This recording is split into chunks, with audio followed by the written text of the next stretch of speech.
السلام عليكم ورحمة الله وبركاته.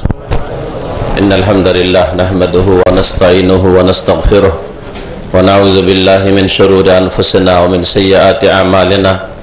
من يهده الله فلا مضل له ومن يضلل فلا هادي له. وأشهد أن لا إله إلا الله وحده لا شريك له وأشهد أن محمدا عبده ورسوله صلى الله تعالى عليه وعلى آله وصحبه وسلم تسليما كثيرا. أما بعد، فأعوذ بالله من الشيطان الرجيم.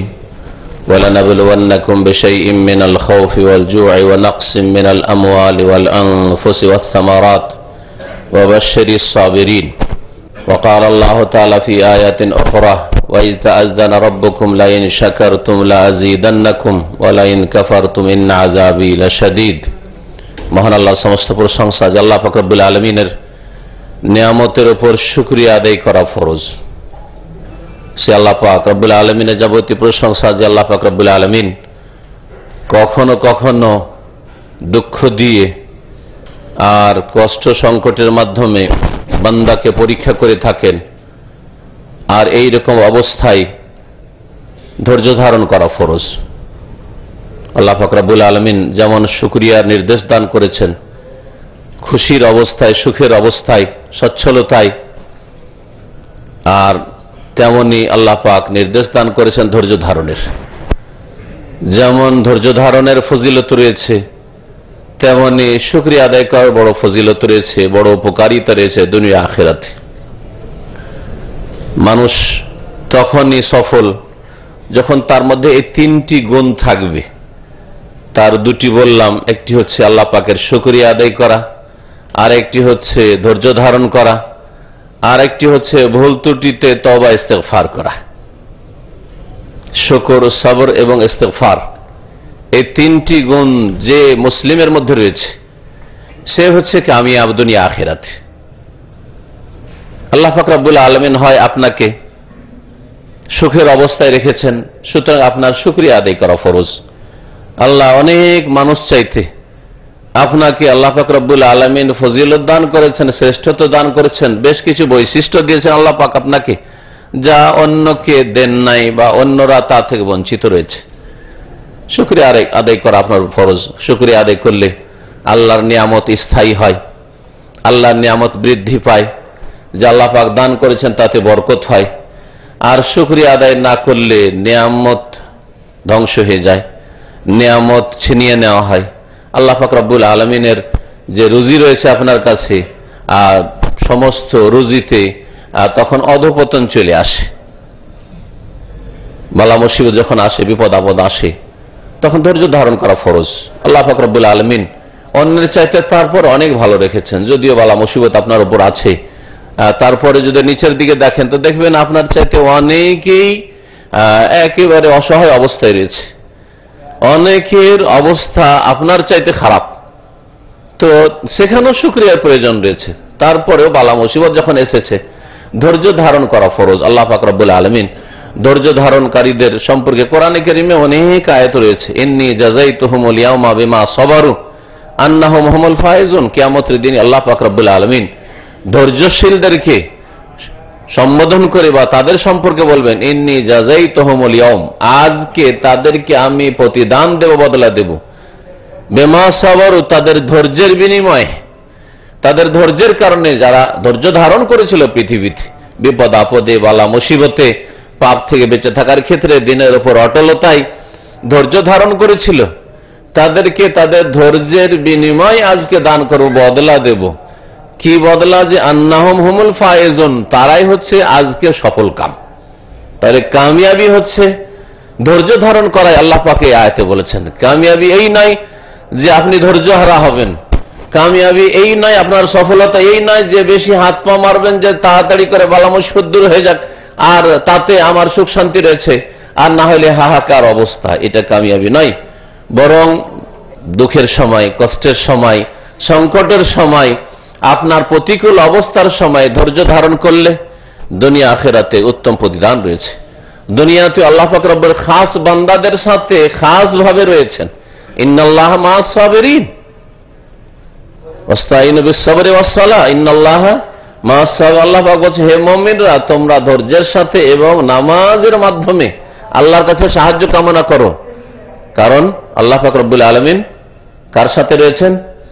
ধৈর্যশীলদের সাথে রয়েছেন। যারা সবুর করে, ধৈর্য ধারণ করে, তাদের সাথে আল্লাহ পাক রয়েছেন। তো আল্লাহ পাক তো তার জ্ঞানের দিক থেকে, তার ক্ষমতার দিক থেকে, তার পরিবেষ্টনের দিক থেকে আল্লাহ পাক রব্বুল আলামিন সকল সৃষ্টির সাথে রয়েছেন। এমন কোন সৃষ্টি নেই যে আল্লাহ পাকের এলমের জ্ঞানের বাইরে যেতে পারে, আল্লাহ পাকের ক্ষমতার বাইরে আল্লাহকে হারিয়ে দিয়ে চলে যেতে পারে। এমন কোন সৃষ্টি নেই যে আল্লাহ পাক রব্বুল আলামিনের পরিবেষ্টনের বাইরে চলে যেতে পারে। আল্লাহ পাক সবকে ঘিরে রয়েছেন। এই অর্থে তো সৎ অসৎ, কাফের মুসলিম সকলের সাথে আল্লাহ পাক রয়েছেন। কিন্তু আল্লাহ পাক বিশেষভাবে ধৈর্যশীলদের সাথে, সৎকর্মশীলদের সাথে বিভিন্ন গুণ দিয়ে আল্লাহ বলেছে তাদের সাথে আল্লাহ রয়েছেন। তার মানে তার অতিরিক্ত কিছু বৈশিষ্ট্য রয়েছে যে তাদের সাথে আল্লাহ পাক হেফাজতের দিক থেকে রয়েছেন, তৌফিকের দিক থেকে রয়েছেন, তাদেরকে আল্লাহ পাক অসহায় ছেড়ে দেবেন তাদের সাহায্যের দিক থেকে রয়েছেন। এইরকম যে আপনার প্রয়োজন, আজকে আপনার বিপদ আসতে পারে, কিন্তু আল্লাহ পাক আপনাকে অসহায় ছেড়ে দেননি, আপনাকে পরীক্ষা করছেন আল্লাহ রাব্বুল আলামিন। ইন্নাল্লাহা মা'আস সাবিরিন বলার পরে বলছেন আল্লাহ পাক রব্বুল আলামিন, ওয়ালানাবলুওয়ান্নাকুম বিশাইইম মিনাল খাউফ ওয়াল জু' ওয়া নাকসিম মিনাল আমওয়াল ওয়াল আনফুস ওয়াস সামারাত ওয়া বাশশিরিস সাবিরিন। আবার ধৈর্যশীলদের কথা আল্লাহ পাক বলছেন, কখনো কখনো আমি অবশ্যই পরীক্ষা করে থাকি। আল্লাহ বলছেন, ওয়ালানাবলুওয়ান্নাকুম বিশাইইম মিনাল খাউফ, কখনো ভয় ভীতির মাধ্যমে। সবসময় একই রকম না, এমন সময় আপনার জীবনে এসেছে বা আসবে হয়তো, যে সময় ভয়ে ভীত, নিরাপত্তাহীনতা, আপনার শান্তি নেই, বাঁচবো না হয়তো, আর রক্ষা পাবো না হয়তো, গেলাম, অথবা নিজের পরিবার পরিজনের দিক থেকে, অথবা ধন সম্পদের দিক থেকে নিরাপত্তাহীনতায় রয়েছেন, আপনি ভয় ভীতির মধ্যে রয়েছেন, আতঙ্কে রয়েছেন। ওয়ালানাবলুওয়ান্নাকুম বিশাইইম মিনাল খাউফ ওয়াল জু', আর সব সময় যে পেট পুরে খেতে পাবেন এই কথা ভাবেন না। কখনো ক্ষুধার্ত করে আল্লাহ পাক পরীক্ষা করতে পারেন। হ্যাঁ, আজকে আপনি যদি বিগত দিনগুলিতে, সময়গুলিতে আপনি যদি নজর দিয়ে দেখেন, তো আপনার বাপদাদারা এক সময় হয়তো অনাহারে থেকেছে, আর না হলে তারা আপনার চাইতে সুখে থেকেছে, কিন্তু আপনি আজকে দুঃখে আছেন, আপনার পকেটে পয়সা নেই। তো আল্লাহ রাব্বুল আলামিন এইভাবে পরীক্ষা করেন। আল্লাহ এটাকে পরীক্ষা বলেছেন, ইবতিলা। ওয়ালানাবলুওয়ান্নাকুম, অবশ্যই পরীক্ষা করি, বিশাইইম মিনাল খাউফ, কখনো কখনো কিছু ভয়ভীতির মাধ্যমে, ওয়াল জু', আর ক্ষুধা দিয়ে, ওয়া নাকসিম মিনাল আমওয়াল, আর ধন সম্পদের অভাব দিয়ে। ধন সম্পদের অভাব মাইনাস হয়ে গেল, কমে গেল, হারিয়ে গেল, হ্যাঁ, হাতছাড়া হয়ে গেল, চাকরি চলে গেল, ব্যবসা বসে গেল, ইত্যাদি। ওয়া নাকসিম মিনাল আমওয়াল ওয়াল আনফুস, আর জানের, প্রাণের ঘাটতি দিয়ে, অর্থাৎ আপনার ছেলে ছিল 5টা, কমে গেল, ছেলে মেয়ের সংখ্যা এই ছিল, কমে গেল, সবাই সুস্থ ছিল, অসুস্থ হয়ে গেল, ইত্যাদি ইত্যাদি। তো এই দিক থেকে আল্লাহ পাক রব্বুল আলামিন পরীক্ষা করেন। ওয়া নাকসিম মিনাল আমওয়ালি ওয়াল আনফুস ওয়াস সামারাত, আর কখনো কখনো ফলের আল্লাহ পাক রব্বুল আলামিন ফলেরও ঘাটতি দিয়ে। যখন মুকুল এসেছিল বাগানে, তখন কত যে আপনাকে আনন্দিত করেছিল যে এবারে আম বাগানের মালিক, এত আম হবে, এত লিচু হবে, এত এই ফল হবে, সেই ফল হবে। কিন্তু দেখা গেল যে মুকুল জ্বলে গেল, অথবা ঝড় আসলো, ঝড়ে সব আম কাঁচা অবস্থায় পড়ে গেল, কোনো কাজেরই যোগ্য হয়নি, বিক্রি করার যোগ্য হয়নি। ব্যবসা করছিলেন, এইরকম বাগানের ব্যবসা করছেন, বাগানে লস খেয়ে গেলেন। বিভিন্ন রকম ভাবে আল্লাহ পাক রব্বুল আলামিন পরীক্ষা করেন। ওয়াবাশশিরিস সাবিরিন, আর হে নবী মুহাম্মদ সাল্লাল্লাহু আলাইহি ওয়াসাল্লাম, তুমি সুসংবাদ দিয়ে দাও ধৈর্যশীলদেরকে, যারা নিরাপত্তাহীনতায়, যখন আতঙ্কে থাকে, তখনও ধৈর্য ধারণ করে, ধৈর্য হারা হয় না, আল্লাহর ভরসা করে ধৈর্য ধারণ করে, ক্ষুধাই থাকলে ধৈর্য ধারণ করে, হ্যাঁ, ধন সম্পদ কমে গেলে, হারিয়ে গেলে, চুরি ডাকাতি হয়ে গেলে ধৈর্য ধারণ করে, হ্যাঁ, চাকরি চলে গেলে ধৈর্য ধারণ করে, আর বাগানে খেতে যদি ফলন কমে যায় তাতে ধৈর্য ধারণ করে। এক কথায় বালা মুসিবতে যেই রকমই হোক না কেন ধৈর্য ধারণ করে। এদেরকে সুসংবাদ দিয়ে দাও। ওয়াবাশশিরিস সাবিরিন আল্লাযীনা ইযা আসাবাতহুম মুসিবা ক্বালু ইন্না লিল্লাহি ওয়া ইন্না ইলাইহি রাজিউন। আমি তো নিজেও আল্লাহ, তো আমার যে জমি জায়গা আর বাকি যা কিছু আল্লাহ দিয়েছেন সেগুলো সব তো আল্লাহর। আমাকেও যদি আল্লাহ নিয়ে নেন, তো আল্লাহ পাক রব্বুল আলামিন তো আল্লাহ নিজের জিনিস নিয়েছেন, আমার কোনটাই বা জিনিস, কোনটাই তো আমার না। ইন্না লিল্লাহ, ইন্না লিল্লাহ কোনো মন্ত্র নয় যে আপনি ইন্না লিল্লাহ পড়ছেন কিন্তু আপনার মধ্যে কোনো পরিবর্তন আসে। আমার দেশের ইন্না লিল্লাহ পড়ে এমন মন্ত্র হয়েছে যে কাফের মরল ইন্না লিল্লাহ, যদি শোনে কাফের মরেছে হিন্দু তাও ইন্না লিল্লাহ পড়বে, আল্লাহর দিনের দুশমন মুনাফিক মরল ইন্না লিল্লাহ। সব বালা মুসিবত মানে ওর উপরই এসেছে, কিছু বুঝেই না ইন্না লিল্লাহ মানে। কিন্তু ইন্না লিল্লাহ যে ওর মাথা থেকে পা পর্যন্ত একটা ভালো একটা প্রভাব ফেলবে, ওর উপর প্রতিক্রিয়া সৃষ্টি করবে যে আমিও তো আল্লাহর, এই অবস্থাটা তৈরি হয় না, কারণ অর্থই বুঝে না। আমিও তো আল্লাহর, ইন্না লিল্লাহ মানে কি আমরা আল্লাহর, আমিও আল্লাহর, আমার স্ত্রীও আল্লাহর, ছেলে মেয়ে আল্লাহর, ধন সম্পদ আল্লাহ, সবকিছু তো আল্লাহর, ইন্না লিল্লাহ। আর আমরা যখন আল্লাহর, আল্লাহর কাছ থেকে এসেছি, আমার কাছে চিরকাল থাকবে না আর আমিও চিরকাল থাকবো না, ওয়া ইন্না ইলাইহি রাজিউন। আর এতেও কোনো সন্দেহ নেই যে আমরা সকলেই আর আমার সবকিছু আল্লাহর কাছেই ফিরে যাবে। এটা যদি অর্থ বুঝে বলেন তাহলে কোনো আক্ষেপ হবে না, হ্যাঁ, কোনো আক্ষেপ হবে না। যেমন কি আপনাকে 50,000 রিয়ালও যদি ধার দেয় আর তারপরে ফিরিয়ে চায় তো কোনো দোষ করলো নাকি? দোষ করলো নাকি?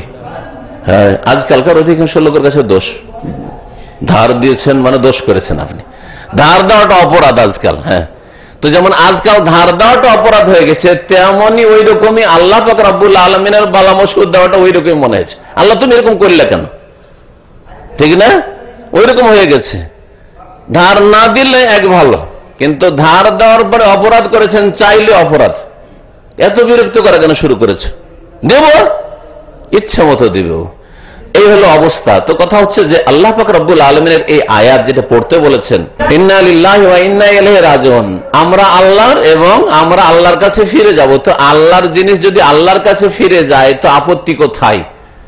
আপনি আমাকে ধার দিয়েছেন আর আপনার টাকা আপনার কাছে ফিরে গেল, তো আমার কষ্ট পাওয়ার প্রশ্নই তো ওঠে না, প্রশ্ন ওঠে না। যদি কষ্ট লাগে তার মানে আমি চরিত্রহীন, হ্যাঁ, আমার মধ্যে ঈমান আমানত নেই, আপনার পয়সাতে ধন সম্পদ আমার লোভ। চিন্তা করুন একটু দেখি। তাহলে এই ইন্না লিল্লাহি ওয়া ইন্না ইলাইহি রাজিউন বলা মানে আপনার পুরো ধৈর্য ধারণ করা। শুধু মন্ত্র পড়ে কতবার ইন্না লিল্লাহ পড়ছেন, কিন্তু ভিতরের কষ্ট হালকা হয় না। ছেলে মারা গেছে, হ্যাঁ, মেয়ে মারা গেছে, বা টাকা পয়সা হারিয়ে গেছে, কত যে ইন্না লিল্লাহ পড়ছেন, পড়ার পরে মুসিবত হালকা হয় না কেন? অর্থই বুঝেন না। এই দোয়া আপনার উপর কোন রকমের প্রতিফলনই ঘটে না, যার ফলে ধৈর্য ধরতেই পারেন না। মুখে বলছেন, অন্তরে বলছেন এই কথা, যেটা তো আমার নয়, আল্লাহরই ছিল। ধৈর্য ধারণ কথা বলছিলাম, ধৈর্য ধারণ করতে হবে বালা মুসিবতে, কষ্টে। আর একই জীবনে কখনো কষ্ট আসতে পারে, কখনো সুখ আসতে পারে। সুখের সময় বেশি আনন্দিত হওয়া চলবে না। এমন আনন্দিত হওয়া যেটা অহংকার, যেটা গর্ব, সেটা আসলে আল্লাহ কেড়ে নেবেন, অহংকার পছন্দ করেন না। আল্লাহ পাকের নিয়ামত পেয়েছেন, অন্যরা পায়নি, এতে আপনার কি কিসের, আপনার কি কৃতিত্ব রয়েছে? হ্যাঁ, এটা আল্লাহর দান। সুতরাং যিনি দান করেছেন তার শুকরিয়া আদায় করেন, তার কৃতজ্ঞ হন আপনি।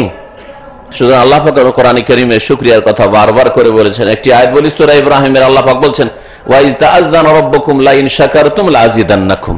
স্মরণ করো তোমাদের প্রতিপালক আল্লাহ পাক রব্বুল তোমাদেরকে নির্দেশ দিয়েছেন যে লা ইন শাকারতুম, তোমরা যদি শুকরিয়া আদায় করো, লাযিদান্নাকুম, অবশ্যই তোমাদের নিয়ামত বর্ধিত করব, বাড়িয়ে দেব। তাহলে শুকরিয়া আদায় করলে বেড়ে যায়। শুকরিয়া আদায় করা হচ্ছে আল্লাহর প্রতি ঈমান, যিনি দান করেছেন তাকে বিশ্বাস করা। তিনি যেই সাক্ষাতের কথা বলেছেন যে মওতের পরে আল্লাহর সাথে সাক্ষাৎ হবে, জবাব দিতে হবে, আখিরাত পরকাল বিশ্বাস করা, এবং আখিরাতে সেখানে চিরকাল জান্নাত না হয় জাহান্নাম তা বিশ্বাস করা। যখন ওই জগতে বিশ্বাস আছে তখন ওই জগতের জন্য কাজকর্ম করা, মেহনত করা। সেটা স্থায়ী জগৎ আর এটা হচ্ছে ক্ষণস্থায়ী জগৎ। সুতরাং স্থায়ী জগতের জন্য বেশি কর্মতৎপর হওয়া, মেহনতি হওয়া, পরিশ্রমী হওয়া, সেটাকে এক নম্বরে রাখা। আল্লাহর প্রতি ঈমান হচ্ছে শুকরিয়া। ঈমানবিহীন কোনো শুকরিয়া হয় না। আল্লাহ পরকালের প্রতি ঈমান ছাড়া শুকরিয়া আদায় হয় না। রাসূলের প্রতি ঈমান ছাড়া শুকরিয়া আদায় হয় না। কোরআনে কারীমের বিধানের প্রতি ঈমান ছাড়া শুকরিয়া আদায় হয় না। ফরজ ওয়াজিব আদায় করা হচ্ছে শুকরিয়া আদায় করা। আপনি ফরজ নামাজ 5 ওয়াক্ত পড়েন না, এইরকম কোন শুকরিয়া নেই দিন ইসলামে। আপনি 5 ওয়াক্ত ফরজ নামাজ আদায় করছেন, তার মানে দৈনিক আল্লাহ পাকের সর্বনিম্ন শুকরিয়া আদায় করছেন আপনি। আমি ফজর নামাজ পড়ে না বলছে আমি শুকর করি, কেন? কোনো শুকরিয়া করেন না। যেটা জরুরি আবশ্যক শুকরিয়া, ফরজ ডিউটিটা করেন না, মুখ খেয়ে দিয়ে পেটটা ভরেছে সেজন্য শুকর আলহামদুলিল্লাহ, এর নাম তো শুকরিয়া নাই, এর নাম শুকরিয়া নাই। ফরজ ওয়াজিব আদায় করা, আল্লাহর প্রতি ঈমানের পরে ফরজ ওয়াজিব আদায় করা হচ্ছে শুকরিয়া আদায় করা। শুকরিয়া আদায় করা 3 নম্বর হচ্ছে যে আল্লাহর নিয়ামতকে আল্লাহকে নারাজ করার কাজে না লাগানো, গুনাহ থেকে বেঁচে থাকা। আল্লাহর নিয়ামত এই যৌবন, আর এই যৌবন পাপে লেগে আছে। আল্লাহর নিয়ামত হচ্ছে এই আয়ু, আমার জিন্দেগি, আর জিন্দেগি গুনাহের কাজে লেগে আছে, আল্লাহকে নারাজ করছে। আল্লাহর নিয়ামত হচ্ছে আমার সুস্থতা, আর এই সুস্থতায় আমি আল্লাহকে অসন্তুষ্ট করার কথা কাজ করছি। আল্লাহ পাক রব্বুল আলামিনের নিয়ামত হচ্ছে আমার ধন সম্পদ, আর ধন সম্পদ আল্লাহকে অসন্তুষ্ট করার কাজে খরচ হচ্ছে, আল্লাহকে রাজি করার কাজে খরচ হয় না। আল্লাহ পাকের নিয়ামত হচ্ছে ছেলে মেয়ে, আর ছেলে মেয়েকে আপনি দুনিয়া শেখাচ্ছেন, দিন শিখালেন না। মুসলিম বানাবার চিন্তা হলো না, আপনাকে শুধু ডাক্তার ইঞ্জিনিয়ার বানাবার চিন্তা হইলো। এটা আল্লাহ পাকের শুকরিয়া ধরো ছেলে মেয়ে। আল্লাহ পাকের শুকরিয়া হচ্ছে আপনার স্ত্রীকে দিনদার বানাবেন, বেহায়া বেপরদা বানাবেন না, আপনার বন্ধু বান্ধবের সামনে আসার জন্য বাধ্য করবেন না। দিনদার ঘরের মেয়ে আপনার ঘরে এসছে, এখন বন্ধুদেরকে আপ্যায়ন করতে হবে, খাওয়াইতে হবে আপনাকে সামনে নিয়ে বসে। এইরকম যারা নাজায়েজ হারাম কাজ করে এরা তো আল্লাহ শুকরিয়া দেখো। শুকরিয়া মানে এটাই নয় যে শুধু পেটে দানা আছে আর শরীরে বস্ত্র আছে আর খুব পকেট গরম হয়ে আছে টাকা পয়সাই, সেই জন্য মনটাই খুশি বোধ করা আর আলহামদুলিল্লাহ আলহামদুলিল্লাহ করা শুধু মুখে, এটা সুন্নতি শুকরিয়া, এটা হচ্ছে মুস্তাহাব শুকরিয়া। আসল শুকরিয়া হচ্ছে 3টি: আল্লাহর প্রতি ঈমান, ফরজগুলি আদায় করা, হারাম নাজায়েজ কাজ থেকে বেঁচে থাকা। এ হচ্ছে শুকরিয়া আদায় করা। আল্লাহ পাকের নিয়ামত যদি আল্লাহর শুকরিয়া আদায় করেন, শুকরিয়ার অন্তর্ভুক্ত ধন সম্পদের ক্ষেত্রে ধন সম্পদে অপচয় অপব্যয় না করা। হারামের কাজে তো খরচ করবেন না, জায়েজ কাজে বৈধ কাজে আপনি অপচয় করবেন না। আপনার যেখানে একটা পোশাক 100 টাকাতে যদি হইতে পারে, এখানে 500 টাকা লাগাবার কোনো যুক্তি আছে? কোনো যুক্তি আছে? কখনো নাই। এটা অপব্যয়। আপনার একটা পার্টি 10টা লোকে খাওয়াইতে হবে, যদি 200 রিয়ালে হয়ে যায় সেখানে আপনি 1000-2000 রিয়াল খরচ করবেন, এটা হচ্ছে তাবযীর, ইসরাফ। আল্লাহ পাক যারা অপচয়কারী অপব্যয়কারী তাদেরকে শয়তানের ভাই বলেছে। এটা শুকরিয়া আদায় করলেন না, আপনি শুকরিয়া আদায় করলেন না।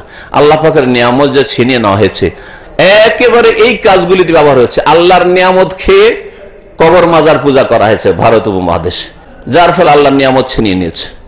আল্লাহ পাক নিয়ামত দিয়েছেন, রাজত্বের নিয়ামত মোগলদেরকে, আর ধন সম্পদ ভারত উপমহাদেশের মানুষের ধন সম্পদের সে সারা পৃথিবী সেখানে ছুটে আসত। আর বাংলার মানুষ সবচেয়ে সচ্ছল ছিল, জমি জায়গার দিকে, ফসল পানির দিক থেকে, বাগানের দিক থেকে, সবচেয়ে বেশি সচ্ছল ছিল। কিন্তু এদের দেশে সবচেয়ে বেশি কবর মাজার পূজা হয়েছে এই সুফিবাদের রাস্তা দিয়ে। কবর মাজার, আউলিয়ার দেশ, 360 আউলিয়া, সুতরাং আউলিয়াদের পূজা করতে হবে। আউলিয়ার দেশ, আল্লাহর আউলিয়া মানে আপনাকে ওদেরকে সেজদা করার জন্য নাকি? না, ওরা আউলিয়া কেমন করে হয়েছে ওই রকম আপনি আউলিয়া হওয়ার চেষ্টা করেন, আপনি আউলিয়াদের দলভুক্ত হওয়ার চেষ্টা করেন। ওরা যদি কোরআন এবং হাদিসের পথে আল্লাহর ইবাদত বন্দি করে যদি এতটা অ্যাডভান্স হতে পারে, তো আপনারও করণীয় হচ্ছে আপনিও আগে বাড়ার চেষ্টা করুন। নাকি আল্লাহর হক নিয়ে গিয়ে ওদেরকে কবর মাজারগুলিকে দিয়ে দেন, তাদের কবরগুলি পাকা করে, আর মসজিদে তাদের কবর বানান বা তাদের কবর মসজিদ তৈরি করেন। আল্লাহ পাক যখন দেখলো যে স্ত্রীর কবরের উপর তাজমহল তৈরি হলো, আল্লাহ পাক যখন দেখল যে এই মানুষের কবরকে পাকা করে পূজা শুরু হইল, হিন্দুরা তো দুর্গা পূজা করে দরগা পূজা শুরু করলো, এরা নামাজের শিক্ষা নেই, ইসলামের কোরআন এবং হাদিসের শিক্ষা নেই, এখানে মানুষের বাপদাদার কিচ্ছা কাহিনীর শিক্ষা, আর ওই কেরামতের ছড়াছড়ি, এইসব ধর্মকর্ম, কীর্তন্ত্র, এই সাধকদের ধর্ম, আর ওই কোরআন হাদিসের ওহির ধর্ম এখানে নেই। আর পাপে লিপ্ত, আর অপচয়ের শেষ নেই, অপব্যয়ের শেষ নাই, আল্লাহকে নারাজ করার ক্ষেত্রে খরচ খরচা করা। আল্লাহ পাক সব নিয়ামত ধন সম্পদও ছিনিয়ে নিয়েছেন।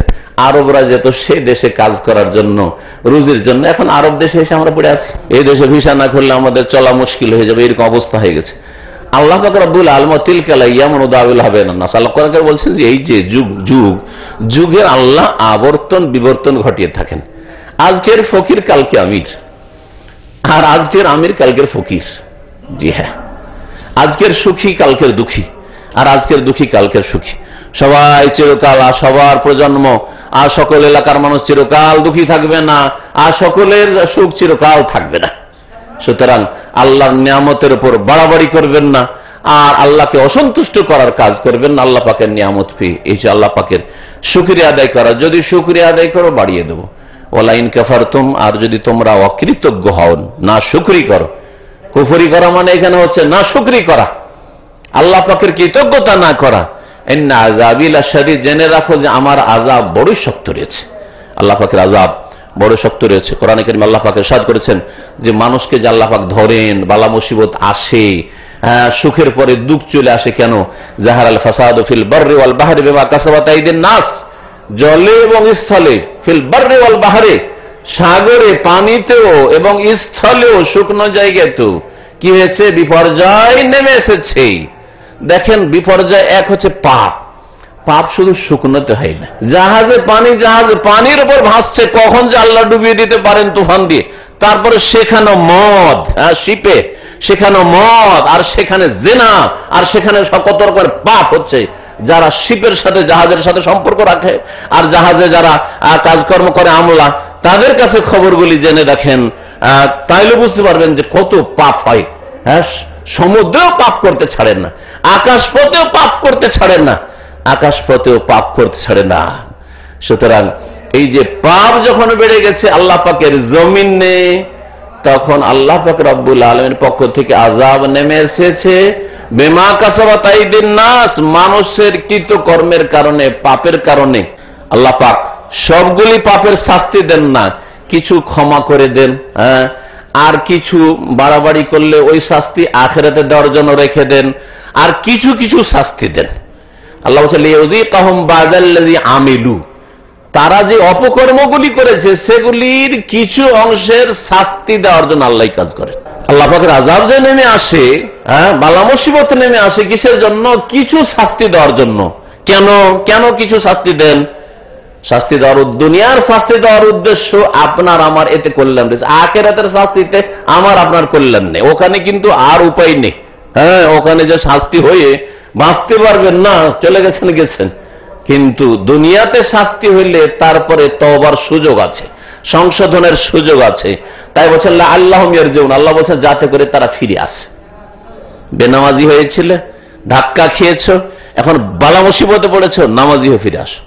শিরক কুফরি করছিলে, বিদআত করছিলে, শিরক বিদআত থেকে যাতে করে ফিরে আসো, সেই জন্য আল্লাহ পাক শাস্তি দিয়েছে।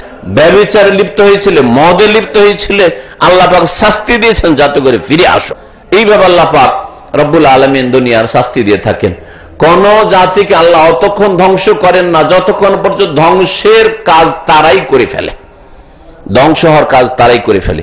আল্লাহ পাক সূরা বনী ইসরাঈল একটি আয়াতে ইরশাদ করেছেন, ওয়া ইযা আরাদনা আন নুহলিকা কারিয়া, যখন আমি কোন জনপদকে ধ্বংস করতে চাই, আল্লাহ বলেন কোন দেশকে ধ্বংস করতে চাই, কোন সমাজকে, কোন পরিবারকে, কোন এলাকাকে, গ্রামকে যখন ধ্বংস করতে চাই, আমারনা মুতরাফিহা ফাসাকু ফিহা, তখন সেখানকার যারা বিত্তবান ব্যক্তি, সচ্ছল ব্যক্তি, কারণ পয়সাওয়ালারা বেশি পাপ করে, পয়সা না থাকলে কম পাপ হয়, বালা মুসিবত থাকলে একটু পাপ কম, আর বেশি সুখ হলে বেশি পাপ করা শুরু করে। আল্লাহ বলছেন সেখানকার যারা সুখী লোক, সচ্ছল লোক, তাদেরকে আমি প্ররোচিত করি। আল্লাহ তো প্ররোচিত করেন না, কিন্তু আল্লাহ পাক যেহেতু সৃষ্টিগতভাবে সৃষ্টিকর্তা আল্লাহ, ভালো মন্দ দুই ক্ষমতাই দিয়ে রেখেছেন, কিন্তু আবার বাধ্যও করেন নাই, দুটোই ক্ষমতা আল্লাহ দিয়ে রেখেছেন। আপনাকে আল্লাহ বলছেন তোমার ভালো ক্ষমতাটিকে তুমি ব্যবহার করো, ভালো কাজ করো, আর মন্দ কাজ থেকে বেঁচে থাকো। তোমার মধ্যে যে মন্দ গুণ রয়েছে সেই গুণটাকে তুমি নির্মূল করো, দুর্বল করো। কিন্তু আল্লাহ পাক যেহেতু সৃষ্টি করেছেন দুই ক্ষমতা মানুষের মধ্যে, সেজন্য বলছেন সেখানকার যারা সুখী লোক তাদেরকে আমি কি করি? প্ররোচিত করি পাপের জন্য, মানে পাপ করতে স্বাধীনভাবে ছেড়ে দিই।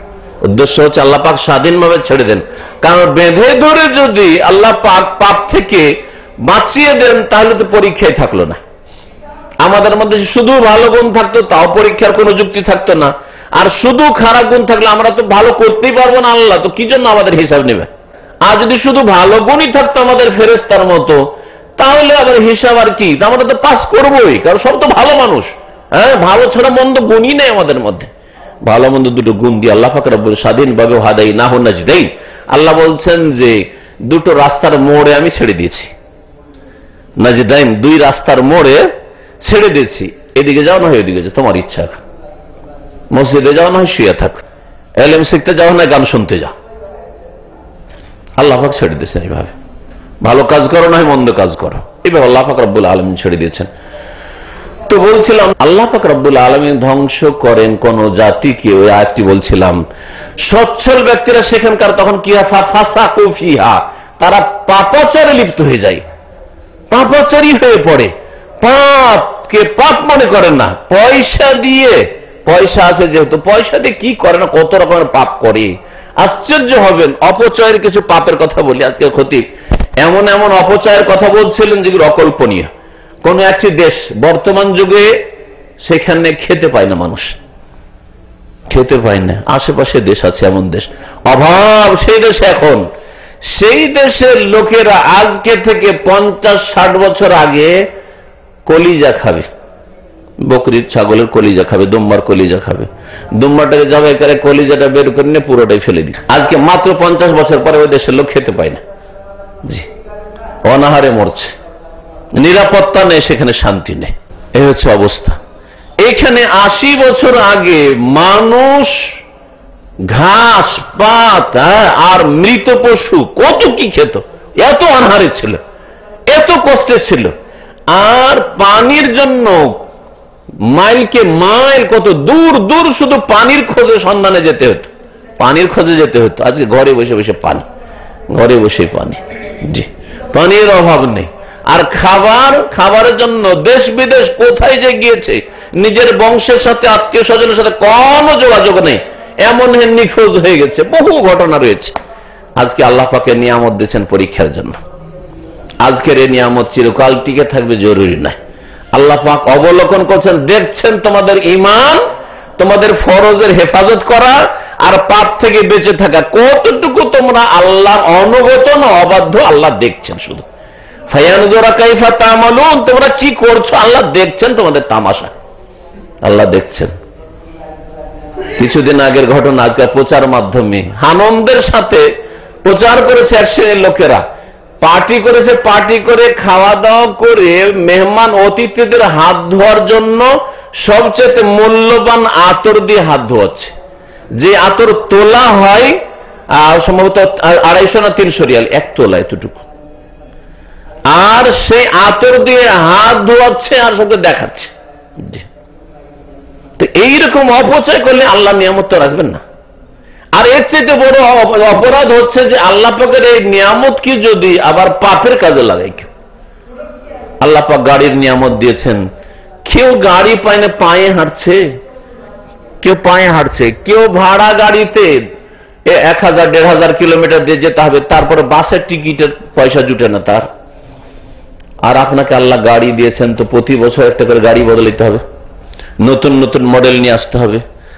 আর গাড়ি নিয়ে আর সেই গাড়ির ওপর জুলুম অত্যাচার চালাতে হবে, আর গাড়ি ঘোরাবেন, আর সেখানকার লোকদেরকে অশান্তিতে রাখতে হবে। আল্লাহ পাক এই জন্য পেট্রোলের নিয়ামত দিয়েছেন না, এই জন্য দেননি। জি হ্যাঁ, তো আল্লাহ পাক নিয়ামত ছিনিয়ে নেবেন। যদি নিয়ামতের অপব্যবহার হয় তো নিয়ামত আল্লাহ রাব্বুল আলামিন ছিনিয়ে নেবেন। এই শুকরিয়ার বিষয়টি বলছিলাম, যে শুকরিয়া বললাম, আর বালা মুসিবতের সময় ধৈর্য ধারণের কথা বললাম।